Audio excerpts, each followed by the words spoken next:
Εδώ ο Nick Airball κρατάει 7 καρά και 3 κούπες, ενώ ο Stanley έχει άσο μπαστούνια και βαλέ καρά. Ο Stanley κάνει ένα raise, ο Mike X κάνει πάσο και ο Nick 3 bets. Ο Stanley κάνει ένα call.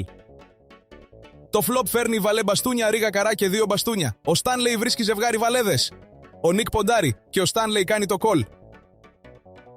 Στο turn έρχεται το 10 σπαθιά. Ο Nick Airball κάνει ένα μεγάλο bet και ο Stanley σκέφτεται πριν κάνει το call.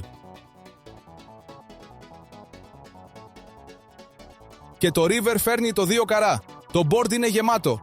Ο Nick ποντάρει ξανά, βάζοντας το Stanley σε πολύ δύσκολη θέση. Τι θα αποφασίσει?